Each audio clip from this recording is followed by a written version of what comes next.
almost 300,000 households have switched to interest-only mortgages over the past 3 years in an attempt to save money to cover other costs. There are concerns that the decision could have unexpected consequences. Friends of the programme and the station, Jonathan Davies, an economist and wealth manager from Hertfordshire. Jonathan, good afternoon to you, my friend. Good afternoon, Ronnie. I gather you're on holiday. Yes, I'm in the southwest of France. It's really terrible. It's about 30 degrees. How's it there? Oh, it's close. You know, to 30 degrees. Were you aware that this was happening, Jonathan, that people were switching? Well, indeed. Clearly, in 2008, the unemployment rolls went up, I'm afraid to say, 750,000. And, of course, the public sector cuts are here. So people who perhaps expected jobs are no longer getting them. So yes, we have seen a move from repayment mortgages to interest-only mortgages, and on top of that, of course, for about the several years up until recently, the bulk of mortgages and remortgages taken out to buy or to change a mortgage full stop were interest only. So millions of folk have an interest only mortgage. It's not just this 300,000.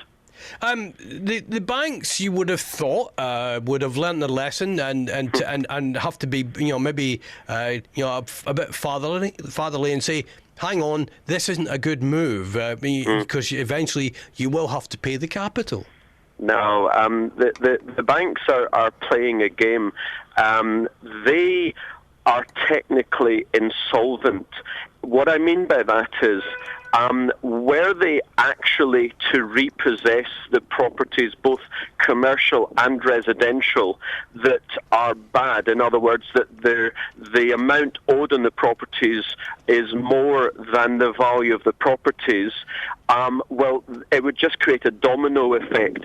So what they're doing is they're, quote, helping, unquote, folk to reduce their costs, and businesses too, and they're pretending that all is better than it actually is.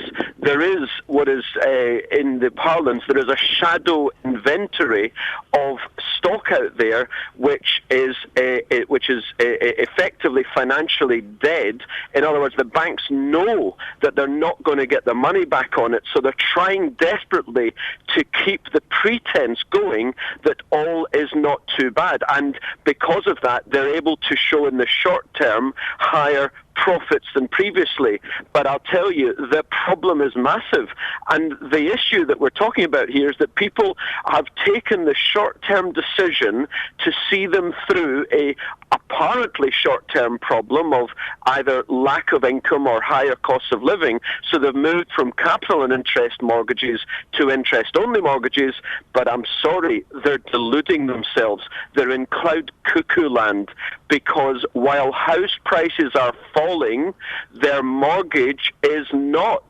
Thus, in the future, when ultimately they get to retirement, if they haven't paid off any of their mortgage, they're going to find themselves in significantly lower income, and yet they're still going to have a very large debt.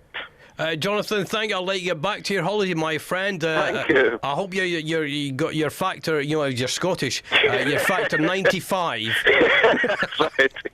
195. Hey, Jonathan, thanks for talking to us on your holidays. Really appreciate it. Jonathan Davies there from Jonathan Davies Wealth Management.